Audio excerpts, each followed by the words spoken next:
Chapter 1. Being too sensitive. The screen door creaked as I pushed it open with my shoulder, the familiar sound echoing through the quiet house. It was still light outside, mid-July sun clinging stubbornly to the sky, but my body felt like it was closer to midnight. My boots thudded against the tile as I kicked them off near the door. My shirt clung to my back, stiff with dried sweat. My hands smelled like steel, oil, and heat, work that didn't wash off easily no matter how long you scrubbed. From the living room, the glow of the phone screen lit up my wife's face. She was stretched out on the couch, legs tucked beneath her, thumbs scrolling lazily. The TV was on but muted. I stood there for a second, watching her without announcing myself, the way you do when you're trying to remember when something last felt different. She didn't look up. "You didn't have to work late again," she said flatly, eyes never leaving her phone. I exhaled, dropping my lunch bag on the counter. "Someone has to pay the mortgage," I replied, half joking, half too tired to care how it landed. That got her attention, just barely. She smirked, a quick curl of her lip that might have been playful once. Now it felt practiced. "Right, because I just sit around all day spending money, right?" she said. "That's not what I meant," I said, loosening my belt. "I meant overtime came up." I took it. She shrugged. "You always do." I walked into the kitchen, grabbing a glass and filling it with water. The house smelled faintly of lemon cleaner and something floral, candles she liked to light when she was home alone. I drank deeply, the cold water grounding me, then leaned against the counter. "How was your day?" I asked. "Fine," she said quickly. That was it. No details. No complaint. No story. Just fine. I nodded like that was normal. Like that was enough. This was how it had been lately. Two people sharing space, sharing bills, sharing a last name, but not much else. The routines were still there. Dinner together most nights. Weekend errands. The occasional obligatory date night. From the outside, we probably looked solid. Comfortable. Married. But comfort can look a lot like distance if you stare at it long enough. She laughed suddenly, a soft, breathy sound that didn't belong to the quiet room. I looked up. Her head was tilted down, hair falling forward as she typed something quickly. "What's funny?" I asked. She paused, just a fraction of a second too long, then locked her phone and tossed it face down on the couch. "Nothing. Just something dumb." I raised an eyebrow. "Dumb enough to laugh like that?" She rolled her eyes. "God, why do you always do that?" "Do what?" "Interrogate me," she snapped. It was a joke. "Relax." I held my hands up slightly. I asked one question, and I answered it. She stood up, smoothing her shirt, suddenly restless. "You're being too sensitive." There it was. The phrase she'd been using more and more lately, like a shield. Too sensitive. As if noticing things, changes, pauses, lock screens was a flaw.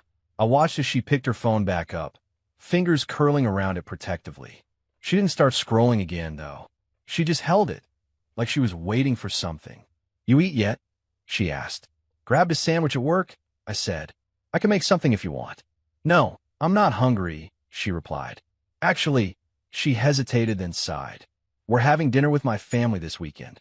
I glanced at her. "We are." "Yes. Saturday night. At my parents' place." I nodded slowly. "Okay. What's the occasion?" She smiled, but it didn't reach her eyes. "My sister wants us all to meet her new boyfriend." That explained the tone. The casual way she said it, like it was nothing, even though we both knew her sister never did anything without making it a production. "Another one?" I said lightly. She shot me a look. Don't what?" "Don't start," she said. "She's serious about this one." I shrugged. "You've said that before." "This is different," she insisted. "He's accomplished." There was a strange emphasis in her voice, like the word mattered more than it should have. She glanced down at her phone again, then back up at me. "He's got money. A good job. Ambitious." I smiled faintly. "So, a human being." She didn't smile back. Instead, she crossed her arms and looked me up and down, not cruelly, not obviously, but with a kind of quiet assessment that made my chest tighten. She began, then stopped, choosing her words. "Just try to make a good impression, okay?" "I usually do," I said. She scoffed. "You know what I mean." "No, I don't," I replied. "What do you mean?" She exhaled sharply, already annoyed. You don't have to be sarcastic. Or defensive. Defensive about what? About everything, she said.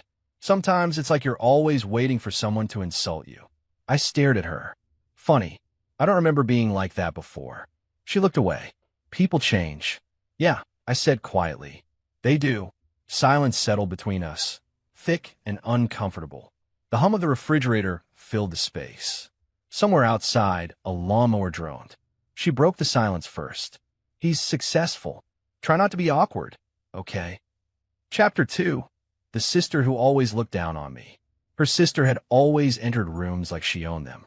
Even before the money, before the designer bags and louder laugh. There was something about her that demanded attention. She was a year younger than my wife, but she carried herself like the older one, the standard setter, the measuring stick everyone else was quietly judged against. Family gatherings bent around her mood. Conversations paused when she spoke. Compliments were expected, not earned. From the beginning, she'd never liked me. She was polite enough at first, tight smiles, surface-level questions, but there was always a look that followed, a flicker of assessment that never quite softened. Like she was waiting for me to fail some test I didn't know I was taking. What does he do again? She'd ask my wife, even when I was sitting right there. I worked. I paid my bills. I showed up. Apparently, that wasn't impressive enough. Over the years, I watched men come and go through her life like accessories. Gym guys, startup guys, a lawyer once, a crypto bro who talked too much and vanished faster than the rest. Each one was the one for a few months until he wasn't. The family would nod along, play their parts, then reset when the next version arrived. This one, though, this one was different. At least, that's what my wife said. We were driving to the grocery store the next morning, sunlight spilling through the windshield, the air already warm. She was unusually quiet, staring out the window, phone resting face down her lap. She's really excited about him, she said suddenly. I glanced over. She's always excited. No, she replied, shaking her head. This is different. He's serious. He's established. There was again. That word. Established, I repeated. What does that even mean anymore? She sighed, like I was missing something obvious. It means he's done well for himself. He's not. She stopped herself. Not what? I asked. Never mind, she said quickly. I don't want to argue. But the argument had already started. It just didn't have raised voices yet. Family gatherings had always been subtle competitions disguised as small talk. Who remodeled their kitchen? Who took the better vacation? Whose kid got into which school? And my wife's sister, she kept score better than anyone. At the last Thanksgiving, I'd mentioned a promotion opportunity at work. Nothing flashy, just something I was proud of. Her sister had smiled thinly. Oh, so still hourly? The table had gone quiet for half a second too long. I laughed it off. My wife changed the subject. No one called it out. After that, I noticed things. The way my wife would jump in when I spoke, correcting small details that didn't matter. No, it was 3 years ago, she'd say. That's not how it works, she'd add lightly, but loud enough. At first, I told myself she was just being precise. Helpful, but it kept happening, and it only seemed to happen around her family. One night, we were all sitting in the living room after dinner. Her sister was scrolling through pictures on her phone, showing off a weekend trip she'd taken, rooftop bars, expensive plates of food arranged just so. Living your best life, their mother said admiringly. Her sister smirked. You have to, right? I chimed in without thinking. Looks crowded. She looked up at me like I'd insulted her personally. That's because you've never been anywhere worth going. A couple people chuckled. I felt my wife shift beside me. Instead of defending me, she leaned in and whispered, just let it go. Later that night, as we loaded dishes into the dishwasher, I said, your sister didn't have to say that. She shrugged. She was joking. She wasn't. Why do you always assume the worst? She asked. She's just honest. Funny how her honesty only goes one direction, I said. She slammed a plate down harder than necessary. God, you're always looking for a problem. I wasn't. I was noticing patterns. The closer this dinner got, the more I felt like I was being prepped, warned, softened up in advance. Just don't get defensive, my wife said one evening as we folded laundry. Don't be quiet and weird. Don't make it about you. I stopped folding and looked at her. Do you even hear yourself? She avoided my eyes. I just wanted to go smoothly. For who? I asked. She didn't answer. A few days later, we ran into her sister at a cafe. Completely unplanned. At least, it seemed that way. She was already seated, sunglasses perched on her head, coffee untouched. There you are, she said brightly. Her eyes flicked to me, then back to my wife. I was just telling him about Saturday. Him? I asked. She grinned. My boyfriend. You'll meet him soon. The way she said it, like a promise and a threat rolled into one. As we sat down, she launched into stories about him. His job, his connections, his car. Every detail, carefully chosen. My wife listened, leaning forward, smiling, nodding along. I watched her face light up in a way I hadn't seen in a while. That's impressive, my wife said at one point. Her sister raised an eyebrow at me. Right? I smiled politely. Sounds busy. She laughed. Some people thrive under pressure. My wife shot me a look. A warning. On the drive home, the silence stretched until it was unbearable. You didn't have to sound so dismissive, she said finally. I wasn't dismissive. You always do that, she replied. That tone. What tone? She threw her hands up. That, like you're above it. Above it? I almost laughed. I said he sounded busy. And you meant stupid, she snapped. I didn't. She shook her head, frustration etched across her face. Do you have a talk like that? Like what? Like that. Chapter 3. Enter the rich boyfriend. Dinner at her parents' house was always a performance. The driveway was already full when we pulled in, cars angled just right like they belonged in a magazine spread. I shut off the engine and sat there for a second, hands on the steering wheel, listening to it tick as it cooled. My wife was already unbuckling, checking her reflection in the visor mirror. Try to be nice, she said, not looking at me. I usually am, I replied. She gave me a tight smile. You know what I mean. Inside, the house buzzed with noise, voices overlapping, glasses clinking, the smell of roasted meat and garlic filling the air. Her parents greeted us warmly enough. Hugs, small talk, the usual. Her sister wasn't there yet. Of course, I muttered under my breath. What? My wife asked. Nothing. We settled into the living room, everyone pretending not to notice the empty seat at the table. 10 minutes passed, then 20. Her sister was always late when she wanted to make an entrance. Finally, the front door swung open. Sorry we're late. Her sister's voice rang out, loud and unapologetic. Traffic's a nightmare when you don't fly private. She stepped in first, perfectly styled, like she just walked off a photo shoot. And right behind her, him, tall, relaxed, smiling like he knew everyone was already impressed. His shirt was crisp, designer, no logo, but expensive enough that you could tell. His watch caught the light when he lifted his hand to wave, heavy and unmistakable. He moved through the room like it was already his. Laughter erupted. I stayed seated. Worth it, though, he added with a smirk, draping an arm around her sister like she was a trophy. Wouldn't miss family night. Introductions followed. Handshakes. Compliments. He shook my hand last, his grip firm but casual, eyes flicking down my shirt, my jeans, my shoes, then back up. Nice to finally meet you, he said. I've heard a lot. Likewise, I replied. He smiled wider, like he'd just confirmed something. Dinner was announced, and we moved to the table. He took the seat at the head without asking. No one objected. As plates were passed around, he leaned back comfortably, already in command of the room. So, he said, glancing around, this place is great. Very cozy. My wife laughed lightly. It's homey, right? Absolutely, he said. I grew up in something similar. Before things took off, her sister beamed. Conversation flowed around him. He talked about travel, about deals, about crazy hours and big moves. Everything polished. Every sentence designed to land just right. People listened. People leaned in. Then his attention turned to me. And you, he said, pointing his fork in my direction. What do you do again? I work in, I started. Ah, he interrupted smoothly, nodding like he already knew the answer. One of those jobs. The table laughed. I felt heat crawl up my neck. I smiled anyway. Yeah, one of those. He chuckled. Hey, honest work, right?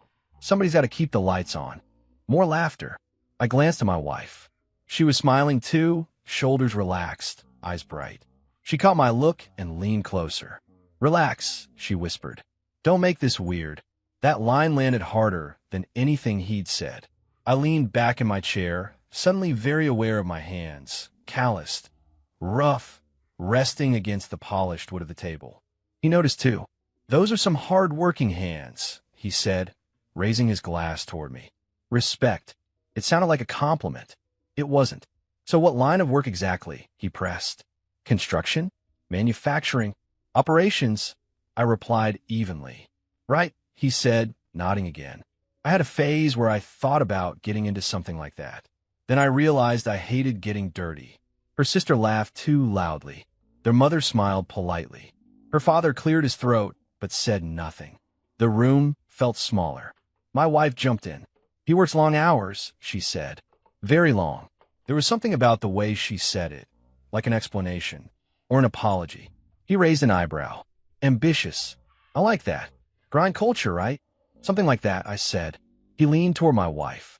"Must be tough, being married to the job." She laughed again. "You get used to it." That one stung. The rest of dinner passed in fragments. Stories I half heard. Jokes that landed a little too close to home. Every now and then, he'd glance at me, like he was checking to see if I was still keeping up. When dessert came out, he pushed his plate away. "Can't eat too much," he said. "Gotta keep the edge." My wife smiled at him. "Discipline." He winked. "Exactly." I stood up to help clear dishes. My wife shot me a look like I was interrupting something. I ignored it. As I carried plates into the kitchen, I caught my reflection in the dark window, tired eyes, shoulders slightly slumped. I straightened instinctively. When I returned, he was telling another story, louder now, holding court. And that's when I told him. He said, "If you can't keep up, get out of the way." More laughter. I sat down, jaw tight, hands clasped together. My wife leaned over again, her voice low. "Seriously, don't make this weird." Chapter 4. Humiliation at the table. By the time the main course was halfway finished, it stopped feeling like a family dinner and started feeling like a slow, deliberate execution. He had the floor now, not because anyone gave it to him outright, but because no one tried to take it back. The boyfriend leaned back in his chair, one ankle resting casually on his knee, swirling his drink like he'd done it 1,000 times before. Every story circled back to money somehow. Not directly at first, just enough to let everyone know it was there. "I don't even check prices anymore," he said with a chuckle. "If I want something, I buy it. Life's too short to nickel and dime yourself." Her sister laughed, touching his arm. "That's his philosophy with everything." "Time is the real currency," he added. "You can always make more money, but wasting your life grinding?" He shook his head slowly. "That's the real tragedy." I felt my jaw tighten. Across the table, my father-in-law nodded thoughtfully. "That's one way to look at it." "Exactly," the boyfriend said, encouraged. "I mean, no offense to anyone, but I've never understood guys who spend their whole lives breaking their backs for pennies." He looked right at me when he said it. A beat passed, just long enough. "Well," he continued, smiling, "some people are built for comfort. Others are built for ambition." Her sister chimed in immediately. "Not everyone has the mindset to rise above." I set my fork down carefully. My wife didn't look at me. She was focused on her plate, cutting her food into neat pieces like if she concentrated hard enough, she wouldn't have to hear any of it. Someone laughed. Not loud. Polite. Safe. "Real men," the boyfriend went on, "know how to leverage their minds instead of their bodies. That's the difference." I leaned back in my chair, the wood creaking under my weight. My hands were clenched now, resting on my thighs, knuckles pale. I took a slow breath through my nose. Her mother cleared her throat.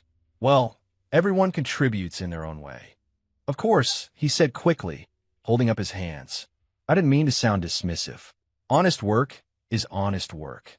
He paused, then added, "But let's be real, some work just doesn't lead anywhere." Her sister laughed again, louder this time. I glanced at my wife. Finally, she looked up, just long enough to catch my eye.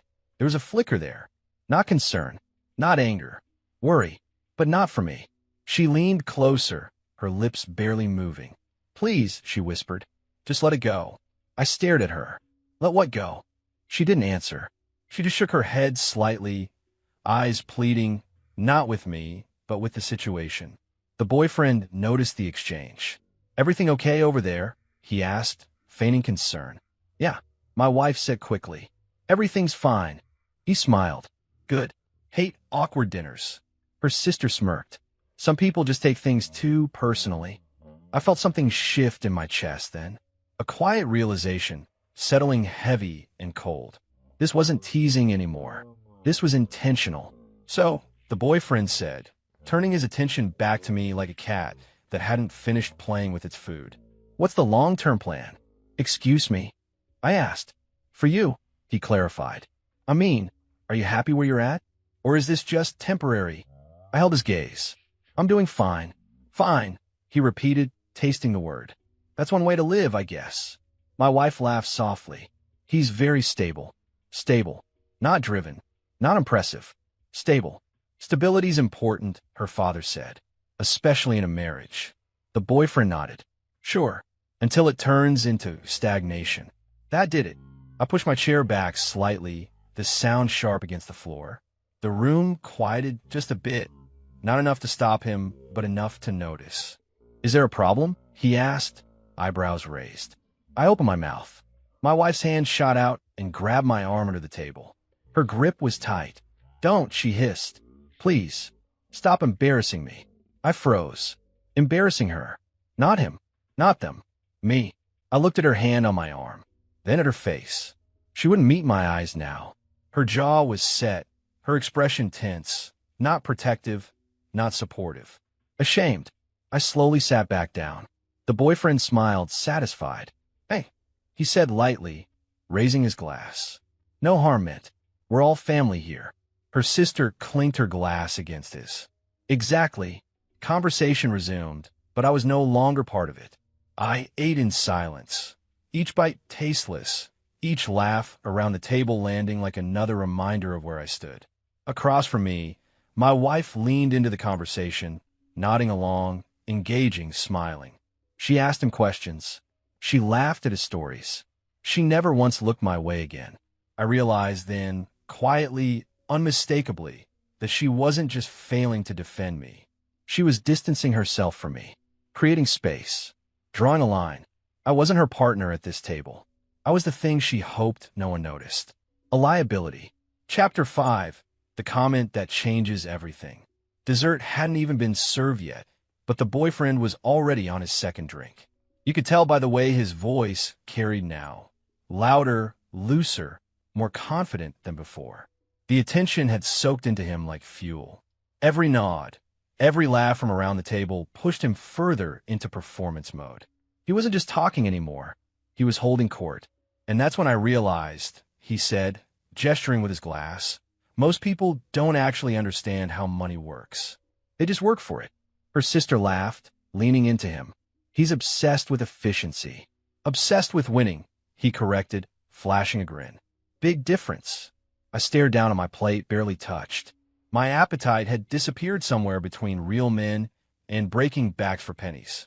The clink of silverware, the low hum of conversation, it all felt distant, like I was underwater. So what do you actually do all day? Her mother asked him, curious now, impressed. He sat up straighter, clearly pleased by the question. I manage acquisitions for a private firm, he said casually, like he was talking about grocery shopping. Mostly buy out struggling companies before they collapse. The words hit me like a sudden drop in temperature. Struggling companies. Before they collapse. My hand stilled around my fork. He continued, unaware, or maybe very aware, of the effect his words were having. We step in when things are already messy. Debt, inefficiency, leadership issues. We clean house, restructure, sometimes sell off assets. Sometimes we shut things down. He shrugged, unbothered. That's business. The room hummed with interest. Her father nodded slowly. Her mother frowned slightly, but said nothing. Her sister looked impressed, proud even. My wife's eyes lit up. That sounds intense, she said, but exciting. It is, he replied. High stakes. You either know what you're doing, or you get eaten alive. Something cold settled in my chest, because I knew those words. I'd heard them before in boardrooms, in closed-door meetings, in reports no one else ever saw.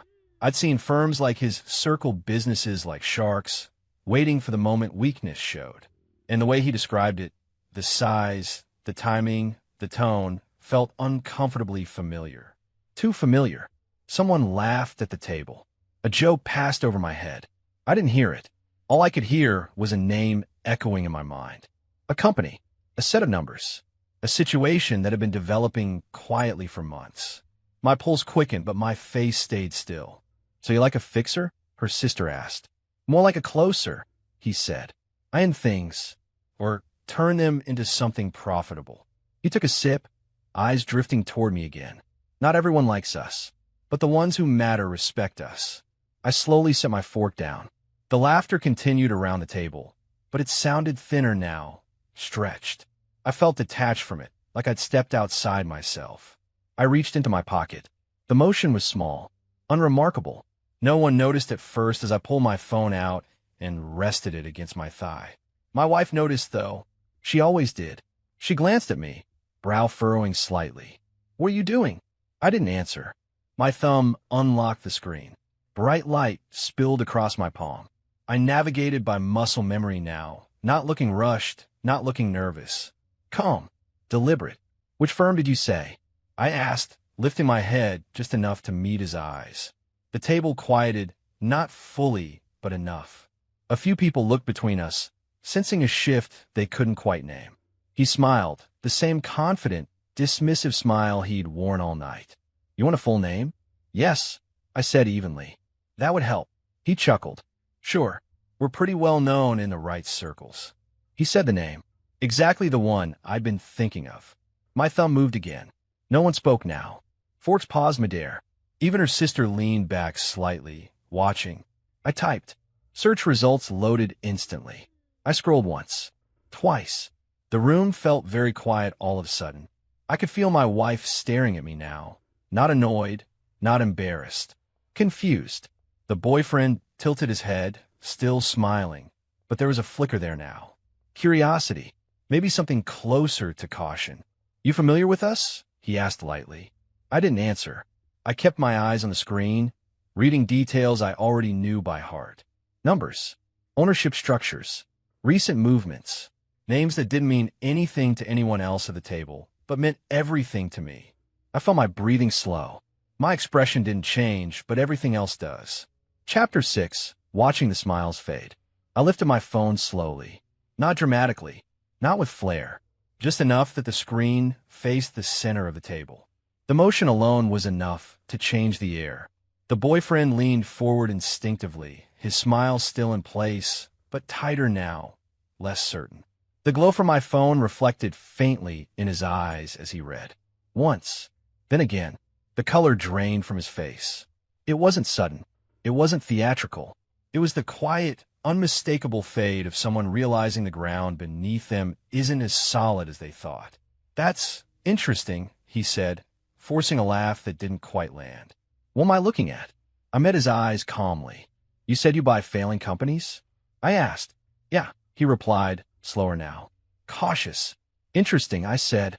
"Because I own one." The words landed flat. Clean. Unemotional. Silence swallowed the table whole. Her sister's laugh died halfway out of her mouth. Her parents froze, forks hovering inches above their plates. Even the hum of the refrigerator in the kitchen suddenly felt loud. My wife stared at me. Not annoyed, not embarrassed. Stunned, like she was seeing a stranger sitting across from her. A version of me she hadn't bothered to look for in years. The boyfriend swallowed, eyes darting back to the screen. "You own one?" he asked. "What does that mean exactly?" "It means," I replied evenly, "that the firm you work for has been circling one of my companies for the last 6 months." Her father shifted uncomfortably in his chair. "You own a company?" "Several," I said. My wife's mouth opened slightly. "What?" I didn't look at her. "Not yet." The boyfriend leaned back, tried to regain his posture, his tone turning careful. "Look, man, acquisitions are complicated. Sometimes names overlap. I'm sure they don't." I cut in. I tapped the screen once, scrolling, then slid the phone closer to him. "Majority stakeholder, I continued. Silent partner. Board-level authority. He stared at it, jaw tight now. That restructuring proposal you mentioned? I added. The one your firm pitched internally last quarter? Her sister's eyes widened. How would you know about that? Because it landed on my desk, I said. The boyfriend looked up sharply. That's confidential. So, is your compensation package? I replied. But I still know what it looks like. A bead of sweat appeared near his temple. My wife finally spoke again, her voice barely above a whisper. Why didn't you ever say anything? I turned to her then. You never asked. The words weren't angry. They weren't sharp. They were true. Around us, the mood had curdled. Where there had been laughter, there was now discomfort. Where there had been smug confidence, there was calculation. Her sister crossed her arms. This feels manipulative. I almost smiled. Funny, I said. That's the word your boyfriend used earlier. About buying companies. The boyfriend cleared his throat. Let's not make this bigger than it needs to be. I tilted my head. That depends. On what? He asked. On how much you like your job, I replied. That did it. His bravado cracked, not shattered, but fractured enough to show the fear underneath. He straightened his cuffs, suddenly aware of how small the room felt. You wouldn't, he said, trying to sound sure. I might, I replied. Or I might not. Like you said, high stakes. Her mother finally spoke, uneasy. I had no idea you were so successful. I shrugged lightly. I never felt the need to announce it. My wife kept staring at me, eyes searching my face like she was trying to reconcile this man with the one she dismissed, corrected, apologized for. The boyfriend forced a tight smile. Well, this has been enlightening. I nodded. It has. No one laughed. No one spoke. The power had shifted, not with volume, not with insults, but with truth, with patience, with a man finally being seen for who he actually was. For the first time in years, he has the power in the room. Chapter 7. The aftermath no one expected. The dinner didn't end so much as it collapsed. Plates were cleared too quickly. Dessert was offered, then quietly withdrawn. Conversations restarted in awkward fragments, like everyone was afraid of stepping on broken glass. No one met anyone else's eyes for long. The boyfriend checked his phone more than once.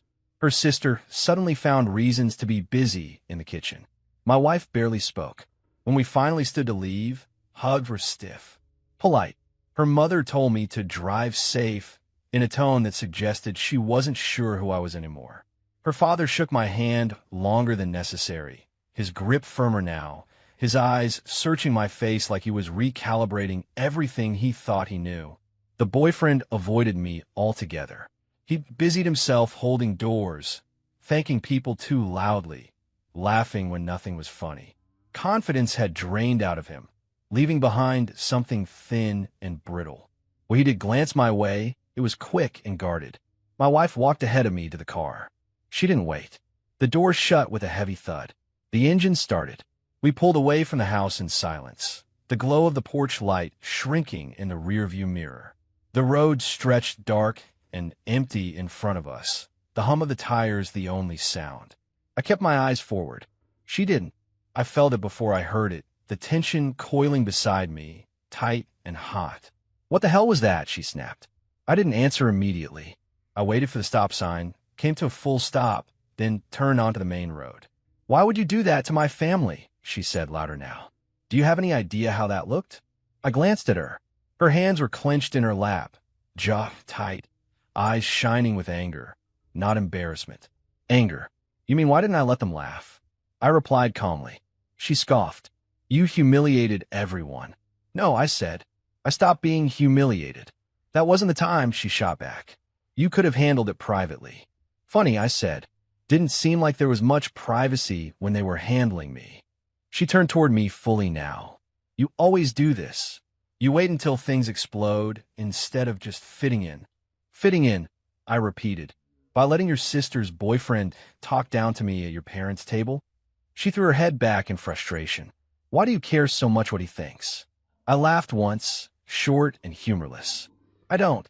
I care what you think. That stopped her. For a moment, she looked away, out the window, the streetlights flashing across her face in quick bursts. When she spoke again, Her voice had changed, lower, sharper. "I'm just tired," she said. "Tired of feeling like I have to explain you." The words settled between us. "Explain me to who?" I asked. "To people who matter," she said, without hesitation. I tightened my grip on the steering wheel. "So that's it," I said. "This is about status." She didn't deny it. That hurt more than if she had. "I see what other people have," she said. "The lives they live. The doors that open for them. And you think I'm the reason those doors are closed?" I asked. She hesitated. "Just long enough. I think," she said slowly, "that you're comfortable being where you are. And that's a flaw?" I asked. She laughed bitterly. "It's a limitation." There it was. Out in the open now. I shook my head. "You know what's funny? Everything they admire tonight, the stability, the money, the safety you live in because of me. That's not fair," she said quickly. "Isn't it?" I replied. "Or is it just inconvenient?" She crossed her arms, turning toward the window again. "You don't understand how it feels." "Then explain it," I said, "because all I saw tonight was you laughing along while I got cut down." Her voice dropped. I didn't laugh that much. I pulled into our driveway and shut the engine off. The silence rushed in, heavy and final. "You didn't stop it," I said. "That's what matters." She stared straight ahead, shoulders tense. "You didn't have to prove anything." "I wasn't proving anything," I said. "I was protecting myself." She finally looked at me then, eyes flashing. "And what about me? How do you think that made me feel?" I searched her face, really looked at her, and realized she wasn't worried about us. She was worried about how she looked, about where she stood in their eyes. "Like you were married to the wrong man?" I asked quietly. Her silence answered for her. The air between us felt thinner now, harder to breathe. She swallowed, her voice softer when she spoke again. "Sometimes I wonder what my life would have been like if I chose differently." That's when he knows the affair isn't a possibility anymore. It's a certainty. Chapter 8, the truth comes out. I didn't confront her after that night. Not because I didn't want answers, but because something inside me had gone quiet. Not numb, focused, like a switch had flipped from reacting to observing. I started paying attention, really paying attention. The first thing I noticed was time. She was suddenly busy in ways that didn't add up. Late nights that had nothing to do with deadlines. Team dinners that stretched past midnight. Weekend work trips that came with vague explanations and no real details. "Do you know when you'll be back?" I asked one Friday morning as she packed an overnight bag. "Not sure," she said, folding a blouse carefully. "Depends how things go." "With who?" I asked. She didn't look up. "Clients. Always clients." The second thing was her phone. It never left her side anymore. Bathroom, shower, even bed. She slept with it face down, screen dark, notifications silenced. If it buzzed, she'd glance at it instantly, then smile before she remembered herself and wiped the expression away. One night, I reached for it without thinking, just to move it off my side of the bed. She snapped awake. "What are you doing?" "Moving your phone," I said calmly. She grabbed it from my hand. "Don't." The word came out sharper than she probably meant. I watched her chest rise and fall as she realized how it sounded. There's work stuff on there." "Since when has that been a secret?" I asked. She didn't answer. She turned away instead. The third thing was the smell. I noticed it one evening when she came home later than usual. She brushed past me in the hallway, and something unfamiliar followed her, a clean, expensive scent. Not overpowering. Intentional. Cologne. The same one I noticed at dinner. I stood there for a long moment, staring at the closed bedroom door, my mind replaying things I'd dismissed before. Her sudden interest in clothes. The way she'd laughed at jokes that weren't funny. The way she'd looked at that man, not attracted, exactly, but impressed. Admiration can be more dangerous than desire. I didn't ask her about it. I didn't accuse. I waited. Patterns have a way of revealing themselves, if you let them. It happened on a Tuesday. Ordinary. Unremarkable. She'd gone to bed early, claiming a headache. I stayed up in the living room, the TV on low, a spreadsheet open on my laptop that I wasn't really looking at. Her phone buzzed on the coffee table. Once. Then again. She'd left it behind.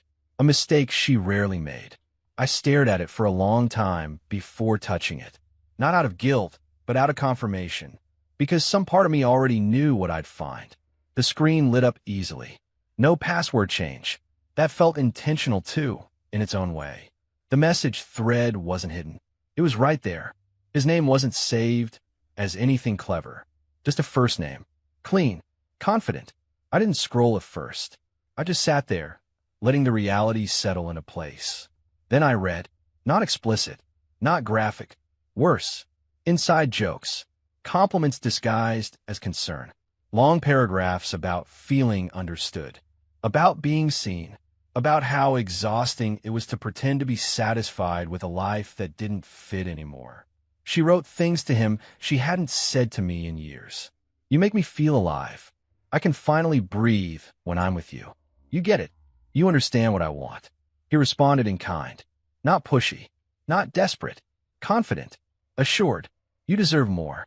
You're wasted where you are. You shouldn't have to shrink to make someone else comfortable. I felt something tear, not loudly, not dramatically, but cleanly, like fabric giving way under steady pressure. There were pictures too. Not explicit. Smiles. Drinks clinking. Hotel lobbies. A view from a balcony that definitely wasn't on any work itinerary she'd mentioned. I set the phone down carefully, exactly where it had been. When I finally went to bed, she was asleep or pretending to be. I lay there beside her, staring at the ceiling, listening to her breathing. It sounded steady, peaceful. She slept well. Over the next few days, I pieced it together without trying. The man she was seeing wasn't random. He worked in the same orbit as her sister's boyfriend. Same industry, same language, same admiration for money, leverage, image. He talked about growth and potential like they were moral qualities. He wasn't just an affair. He was a symbol. Everything she thought she'd missed out on. Everything she believed she deserved. One night, as she got ready to leave again, she caught me watching her in the mirror. What? She asked. You seem happy, I said. She paused. I am. With us. I asked. She hesitated just a second too long. I'm figuring things out, she said carefully. I nodded. Of course you are. She left with a quick kiss on my cheek that felt rehearsed. The door closed softly behind her.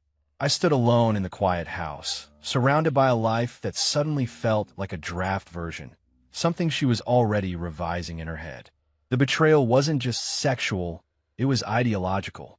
She wanted a different man. Chapter 9, Revenge Without Begging.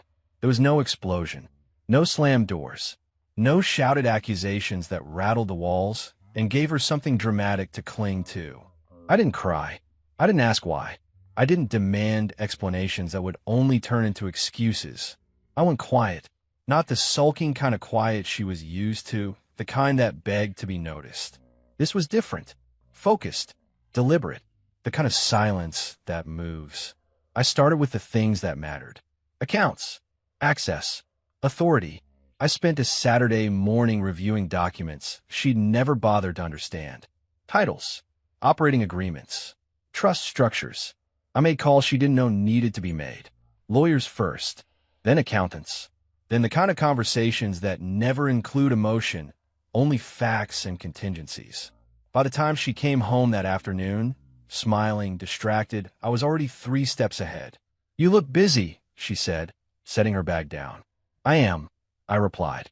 She leaned against the counter, watching me in a way that felt new, curious, maybe cautious.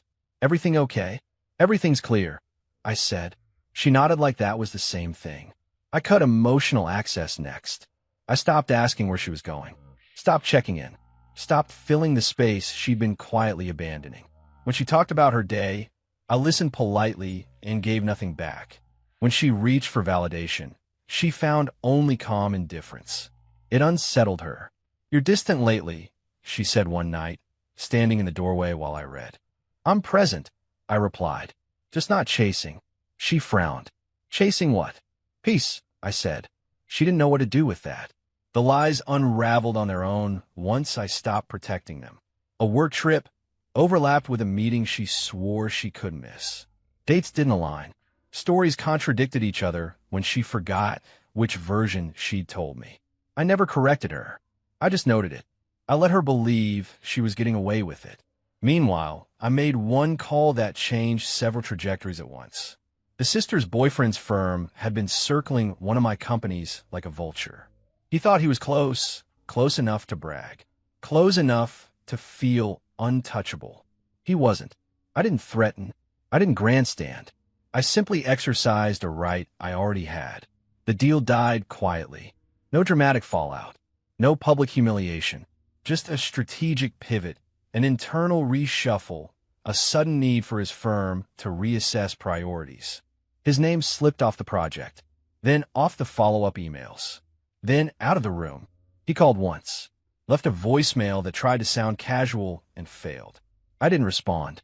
The man my wife had been seeing disappeared not long after. At first, she tried to hide the panic, spent longer on her phone, checked it compulsively. Then came the irritation. "He's busy," she said one evening, too quickly. I nodded. That happens. A week later, she wasn't pretending anymore. "He hasn't answered in days," she said, pacing the living room. I don't understand. I looked up from my laptop. People show you who they are when things get inconvenient. She stopped pacing. "What's that supposed to mean?" "It means," I said evenly, "admiration is cheap. Commitment isn't." The confrontation came not because I demanded it, but because she couldn't stand the imbalance anymore. She cornered me in the kitchen late one night, eyes red, voice sharp with desperation disguised as anger. "You've been acting like you don't care," she said. "Like I don't matter." I closed my laptop and turned to face her fully for the first time in weeks. "This is the part," I said calmly, "where you're expecting me to fight." She crossed her arms. "Aren't you going to?" "No," I replied. "Already did." Her breath hitched. "So that's it? You're just done?" I studied her face, the woman I'd built a life with, now scrambling to salvage control. "You didn't lose me," I said. "You traded me." The words landed harder than shouting ever could. She stared at me, realization dawning too late. The confidence she'd borrowed from other men evaporated in the quiet. The future she'd imagined, status, admiration, escape, had collapsed into something small and empty. "I didn't think," she started. "I know," I said gently. "That's the problem." She reached for me then, hand trembling. I stepped back. "No begging," I said, "from either of us." In the days that followed, the consequences settled in. Her sister stopped calling as often. The boyfriend grew distant, distracted, defensive. The glow around him dimmed. Invitations dried up. Conversations shortened. Whatever version of him had strutted into that dinner was gone. The man my wife had chased never came back, and she was left standing in the quiet she'd created, no applause, no safety net, no one to blame but herself. The wife is left with consequences, not drama. Chapter 10, The Lesson That Lingers. Months had passed since that fateful dinner. The world outside carried on like nothing had happened, but inside, everything had shifted. The air in the house felt lighter now, quieter. The echo of laughter that once stung in my chest had long since faded, replaced by a steady rhythm of my own life. I woke each morning before sunrise. The light spilled across the kitchen counter as I made coffee, the scent strong and grounding. No one was beside me. No one called my name half asleep, asking for breakfast, for attention, for reassurance. And yet, I felt more alive than I had in years. I checked my phone sometimes out of habit. No messages from her. No calls. Just emails from work, updates on investments, the occasional ping from a friend. Life had recalibrated itself around me, not against me. I sat in the living room one morning, reading through reports when I remembered that night, the dinner. The polished, arrogant smiles. The easy laughter at my expense. I could almost hear the tone of their amusement again, cutting lightly, cleverly, disguised as a joke. They laughed because they thought I was small. I muttered to myself, letting the words settle. My fingers traced the edge of the coffee cup. I stayed quiet because I knew who I was. I remembered the boyfriend's smug confidence, the way my wife had whispered at the table, warning me not to embarrass her. Back then it stung, deeply, but now, with distance, I saw it clearly. The only embarrassment belonged to them, not me. I had protected what mattered. I had acted without theatrics. I let patience and calmness do what yelling and anger never could. By the time they realized who held the power, it was already too late. and that quiet satisfaction was sweeter than any dramatic confrontation. The house was quiet that morning. I poured the last of my coffee into my cup, lifting it slowly, savoring the steam. I looked out the window, neighbors walking their dogs, kids on bicycles, a dog barking somewhere in the distance. And for the first time in a long time, I smiled at the ordinariness of it all. My world didn't have to revolve around her or anyone else's judgment. I thought about the sister, her boyfriend, the man she had been chasing. Their arrogance had crumbled. Their faces, once animated with superiority, were now distant memories, tinged with something smaller, weaker. And I hadn't done a thing to humiliate them. I had merely stayed steady, waited, and let the truth speak. I ran my hands over the edges of the leather chair I sat in. Each groove, each worn mark, felt like a testament to persistence, to endurance, to control. I had faced betrayal, public humiliation, and emotional sabotage, and I was still standing, stronger than before, sharper, more aware of my value. I sipped my coffee again. A quiet chuckle escaped me. Not bitter, not angry, just knowing. The lesson was simple, but it ran deep. Strength isn't measured by how loudly you declare it. Respect isn't demanded. Power isn't forced. The world often mistakes patience for weakness. But in truth, it is patience that lets you see every move before it is made, every lie before it is spoken, every risk before it becomes reality. The phone buzzed, a news update from one of my investments. I swiped it open, eyes scanning, mind alert, not anxious. I was in control. I made decisions. I calculated. I executed. I didn't react out of pride or anger. I acted because I knew what I was worth, and I didn't need anyone else to validate it. I thought again of my wife. The betrayal, the whispers, the stolen affection, all of it faded into a cold lesson. She had made her choices. She had pursued illusions, admired wealth, status, and attention above fidelity and partnership. And I had learned not just to forgive, but to outlast, to rise above, and to reclaim my dignity without bending, without compromising my values. A breeze passed through the window, carrying the scent of freshly cut grass. I leaned back in the chair, letting my thoughts drift, reflecting on the journey that had brought me here, from humiliation to realization, from betrayal to empowerment. It wasn't about revenge. It wasn't about getting even. Those things, fleeting and loud, never carried satisfaction. True victory was quieter, more profound, internal. It was the kind of triumph that left no scars but redefined every boundary, every expectation. The house hummed softly around me. I looked at the empty chair across from me, and for a moment, the absence didn't feel like loss. It felt like clarity, like space cleared to breathe, to build, to focus on what truly mattered, my work, my goals, my life. I stood up, stretching. The sun was climbing higher now, spilling golden light across the room. I walked through the house, taking in the small details. The polished floor, the unbroken silence, the feeling that nothing, not laughter, not scorn, not betrayal, could unsettle me anymore. I opened the front door and stepped outside. The air was crisp, clean, carrying with it the promise of opportunity and resilience. I let the sun hit my face, felt it warm my skin. For the first time in a long time, I wasn't running from anything. I wasn't chasing anyone. I wasn't defending what wasn't mine. I was simply living, steady, deliberate, and unbroken. I breathed deeply and smiled faintly. The memory of that dinner, of all the mockery, of all the whispered judgments, was no longer pain. It was perspective. A reminder that the world often underestimates quiet strength, that people confuse patience for weakness, and that dignity is not given, it is claimed. They laughed because they thought I was small. I whispered again. My voice was soft, but unwavering. I stayed quiet because I knew who I was. I paused, looking out across the street where life moved on, oblivious to my silent victory. And then I said it, not for anyone else, not for anyone to hear, but for myself. A man who knows his worth doesn't need to raise his voice. He just needs to wait.